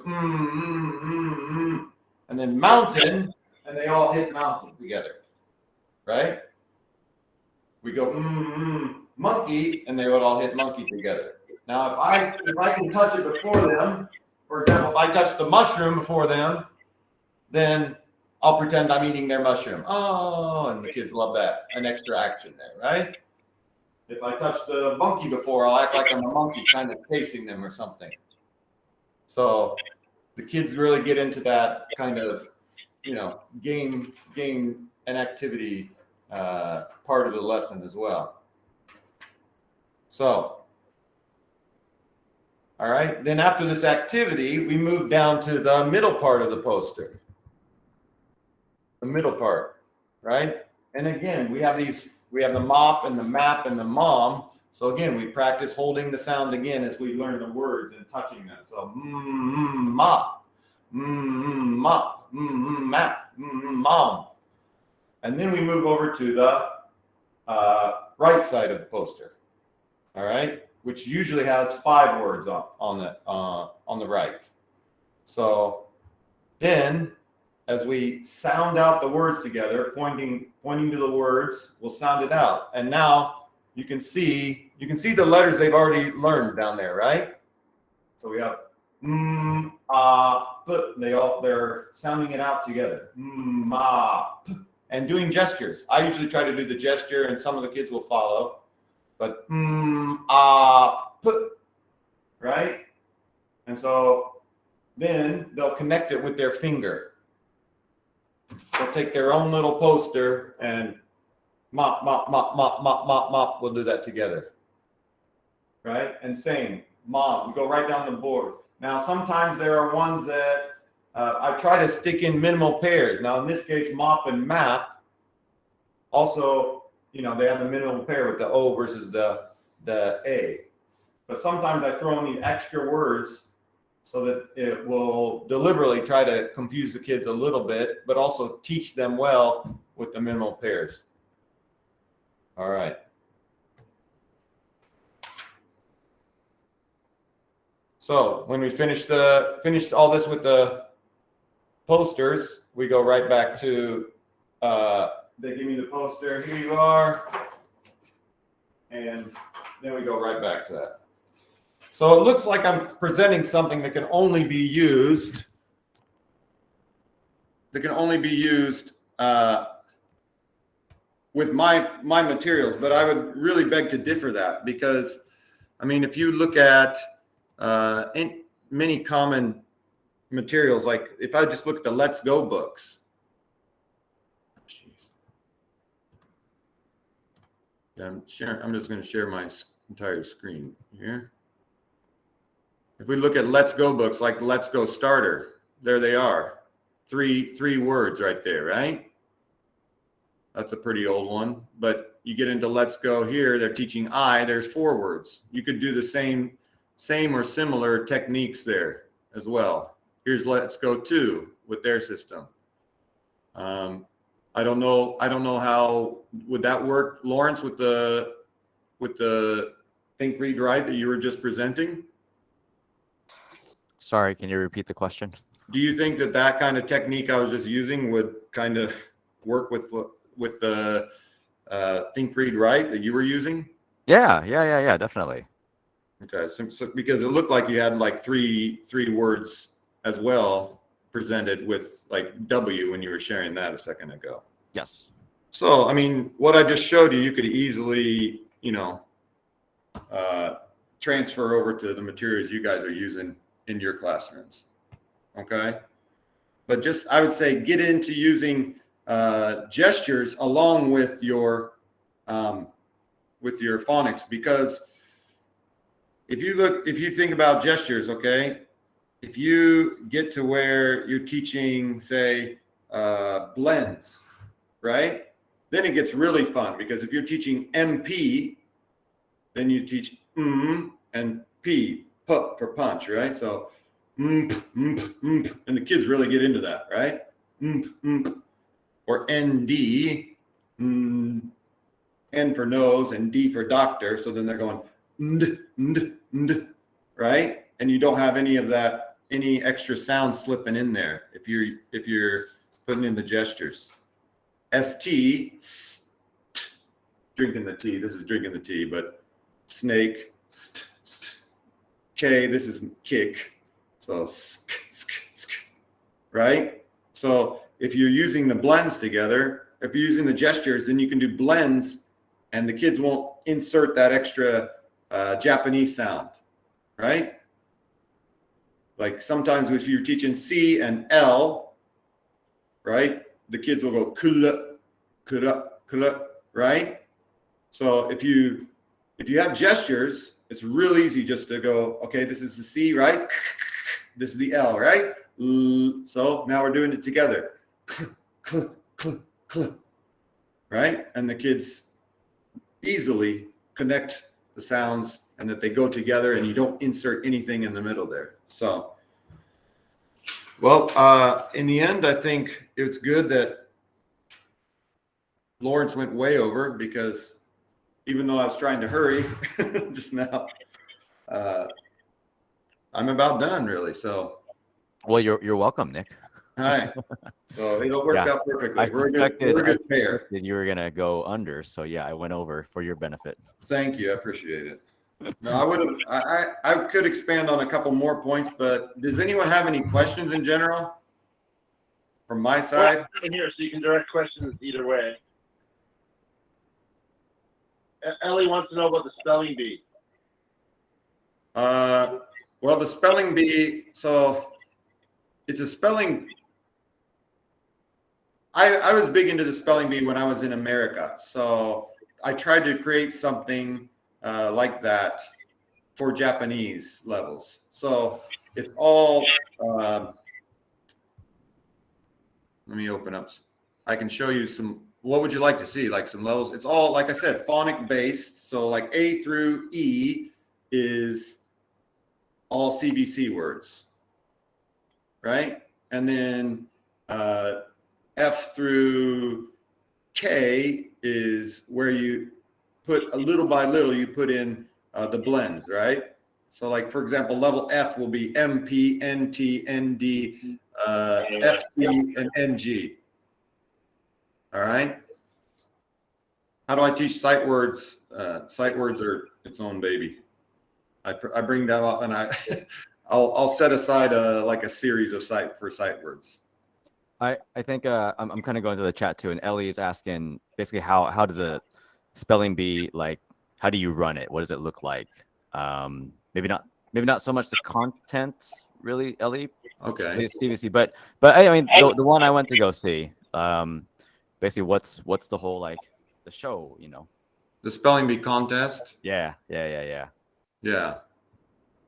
The contest. The contest is just a culmination. So the spelling bee itself, the kids get a 50-word list, and then they can bring that home. And there are CDs, extremely boring CDs, which is basically me just spelling out the word because most of the parents cannot pronounce it. So, for example, can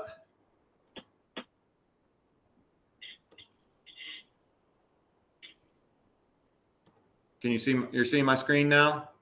No. I'm so bad at this. Okay. There you go. Yeah. This is my first time on Google Meet. Okay, so kids would get this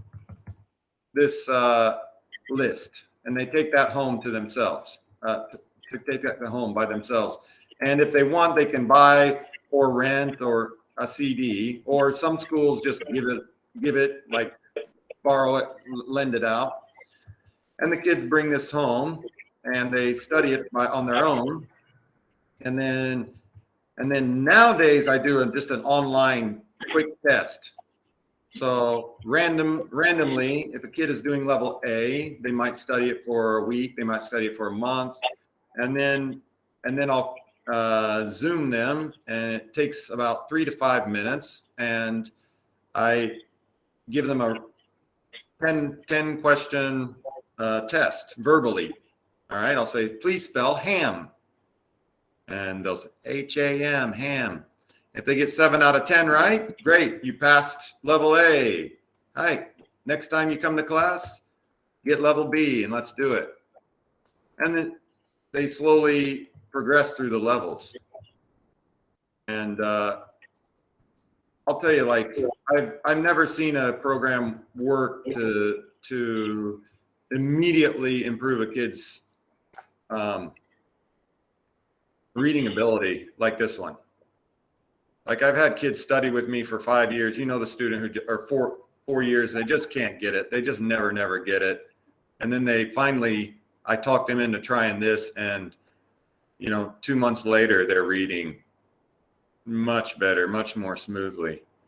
Yeah, I say the word, Ellie. I say the word. It's just a word. So they have to actually know phonics. They have to sound it out, right? If I say gap, I mean, there are even kids, as they are spelling, they'll go G, A, P, and that's how they'll spell it out to me, right? But I do the tests online nowadays. I used to do it in person. And I was gonna add, because I went to one of your spelling bee contests. Was it maybe four or 5 years ago, maybe? Yeah. It was exciting. It was, you know, you rented a whole hall out and had judges, like a judge table, and had the kids come up and hold Right. them up. You had music and no Yeah, I lights, no was- smoke machines, but it was like you know, a proper spelling bee, what you would see on TV. Right. It was good. Yeah, Well, it's a kids shame you take can't these- do that now. Right. Well, we got it. It's even better now, actually. We got these, you know, the kids who progress through the most levels, usually they're the ones who are the most energetic about this anyways, right? So they're the ones who go on to they're the ones actually interested in joining the spelling bee contest itself. But the contest is not really the program. The program is those tests, taking the list and the CDs home, doing it on their own, right? Yes, they don't need to use it. They just spell it. Now, later on, there are some levels where the kids, like when we were finally teaching level O, we finally teach, what is it called? When you put two vowels together, just vowel blends, I guess. So if you're teaching meat and meat, the kids have to start to know the meanings of the words as well, right? But for the most part, this is a phonics focused program. So nowadays, this year, the contest, we actually had it to where the schools came together by Zoom. And so, you know, I would give the word, and then their own teacher was repeating the word back into their own classroom. And so the student who was up from their school would spell it at their place. And if it was okay, we would just move on to the next, whichever student was next in the order. So it was really amazing. I thought it was the best one yet, right? And we didn't have to rent out a huge hall. There was little to no like corona risk at all. It was pretty dang good this time. Nick, I'm surprised that they're spelling it out phonically, like you said, they go B, A, like that. I would expect that they would just be memorizing letter by letter, rote memorization. So I'm surprised to hear that they do. That's great. Well, I think it's a combination, because like what I just showed you that I do in the class, right? They learn the phonics, right? And we do that whole, like every lesson we got that A, apple, B, baseball, right? So every lesson they're doing that, so they've connected it. So you're right. I mean, there are some kids who just they do it from rote memory. But again, you know, let me try to do this again. But who was it that was talking about those? What is it called? The lines. Blending lines. I mean, basically, you know, you look at a level and they learn. So look at level A, am, right? And then ham and jam and ram, damn. But they figure it out that it is more about phonics than rote memory spelling. They figure that out pretty dang quick. Good. Okay. Thanks. So, anything else? I did want to say, like one of my gestures. I make up my own gestures. Of course, you guys can make up your own. But somebody's saying, "Is it okay to promote? Is it okay to promote Mari Nakamura?" I think like the vowel gestures that I actually do. The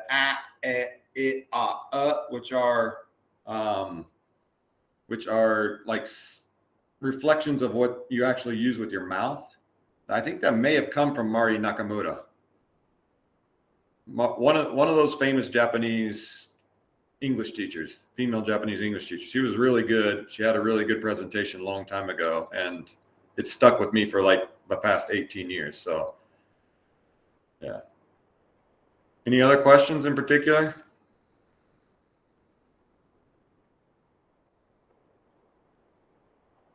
Thank you very much, Nick. Thank you. All right. Thank you. Thank you. Okay, Uh, I, Thank you. I was gonna say if Yoko, if you want to get on camera and then promote your promote the event, that might be better. Where's Yoko?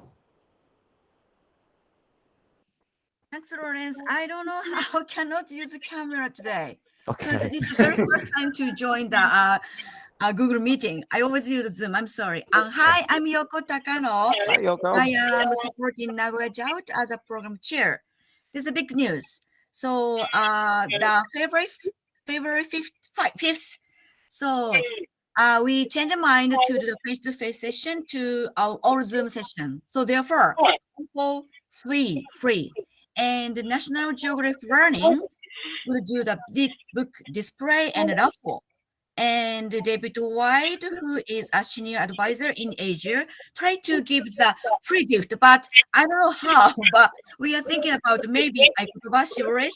When you find him, you could say some keyword. But David would give you the small gift. By the way, Mari Nakamura and Leslie Ito are very famous and popular young learner teachers. Therefore, as Lawrence mentioned that, and as Nick mentioned that, they know the many things. So I'd like to share the screen to tell what kind of abstract they prepared. And could you give me one? Good luck screen sharing, Yoko. Yeah, screen share. Yes. Okay, here we go. Wait a minute. Wow, Google Meet. It is a good lesson for me. Thank you, Lawrence. Yeah. The screen share icon is right beside the hang up button, two spots over. I'm sorry? The leave call button, the red button, if you go 2 spots over at the bottom of the screen, it should show you a click on that and say present now. I see. So maybe this one. Okay. Oh, got it. Thank you. Can you see the flyer? No, not yet. Here it comes. Yeah. Yes. So do you have a smartphone?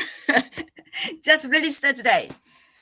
Yes. And I'd like to give you the Zoom link in 1 week. So this event will be in 2 weeks. So time is start 2 to 3. Mari Nakamura, title Accelerating Children's Learning Through Connection. As you can see, her abstract. And 3 to 3:20, David White could do promote the useful National Geographic learning material for you. Don't miss out. And 3:30 to 4:30, Leslie Ito would talk about what's the best way to teach grammar to children. Wow, fantastic. And also the end of the forum, David White would do the raffle. So some of them good present, big surprising present. So all for free, so free of charge. Just register today. So Thank you very much, Yoko. Yes, thank you. Yeah, we'll post. Send me the flyer, and I can post this to the ETJ. Okay, site thank too. you. I'll send you Lawrence. Yes, thank Okay, you. thanks, Please Yoko. help me. Yes. Thank you very much for joining. We've gone thank well you. over time. I'm sorry. I'm very sorry for that. No problem. I hope everybody's happy. Yeah, I mean, I'm kind of putting together notes. I'll have it out by this week, and I'll either email it, put it on Facebook, put it somewhere to make sure everyone can get that. If you have any questions, any other questions, send them to the email, send them to our Facebook group.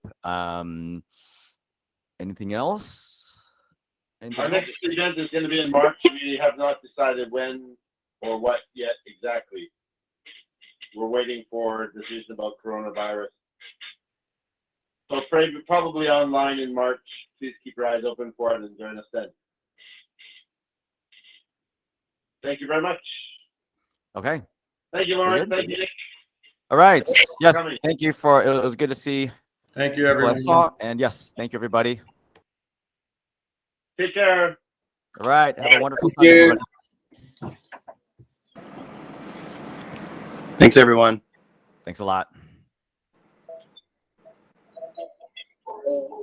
Thanks, Eric, for giving me permission to use your material we didn't end up using a video after all, but we. No worries. That's Eric's song, huh? I don't know. I think maybe I for the missed rolling something. slide or what? For the rolling slide, that was you use Eric's song. No. Oh. This is not related to today. Oh, okay. Okay. It's related to I called Eric out of the blue. What did you call him? I call him a lot of things. I called him on the phone. Okay. I didn't call him out. Nice. Yeah, my school was doing a promotional event, and we weren't sure if we could do it live or on video. And live, I used the song in one of my classes, and we wanted to use it for the promotional event. But if we made a video, we weren't sure whether that was okay to continue using Eric's song or not. So I called him and asked for permission, and he gave it to me graciously. As it turned out, we didn't make a video; we did it live. So. Just a quick thing. I think there's only a few people here, but Lawrence, I just messaged as well. We'll be doing. Yeah, I saw that. We'll be doing an event, on TRW, 2 of them, I think, in February and March. Kind of a what and how. So, hopefully, a few of these people, maybe Lawrence can jump in and help us out. Oh, really? Do you think I'm qualified? Yeah, I'd be happy to. I'd be happy to, man. Yeah. Good. Thanks. Yeah, no, good seeing Eric. Yeah. All right. Well, I'm going to let you guys go. Thanks for organizing this. Good stuff. Okay. Cool. All right. Good seeing you. Yep. See you guys. All right. I'm gonna head out. I've had a lot of coffee. So I mean, if you stick around, maybe we can chat a little bit, Wayne. I have about maybe 10, 15 minutes before I gotta head out. Okay. Yeah, so I'll be right back. Hold on, yeah.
All right.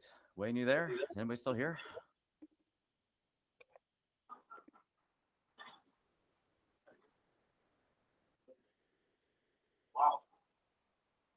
I see the people. I see Shadi and Christina and Yoji. I wonder if they're still around or if they're just left the whatever on.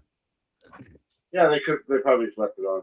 Okay. Why don't we? Okay, so Shadi, we'll looking forward to the sweets you're sending tomorrow. And yeah, I'll just remove them because. Okay. Yeah, why don't we do that? And then, but yeah, Shadi, Christina, if you're listening, thank you for joining. Hope to see you soon and talk to you soon. Okay. Yeah, looks like nobody likes Google Meets. But it's just new, that's all. Yeah. It's I know. Although really, I think if I'm gonna do another presentation, I may just pay for the Zoom and do it that way. It was just so much. It would have been so much easier to do Zoom. There's a lot of juggling on Google Meets. Nope. We kicked you out for a reason, dude. Yeah. We don't have to deny. Oh, don't deny. Oops. If you deny, then he won't be able to get in ever again. Oh, really? Oops. Oh, all right. Sorry about that. Yeah. If we do if I do another online one, there's a lot of fumbling around and juggling around that I think if it's only going to be during the ETJ presentations, I'd prefer to probably just do the Zoom. Yeah, just sharing the audio and doing all that, like no one able to hear the audio. That kind of. Let me turn the record off. Oh, okay. They don't need that, huh? So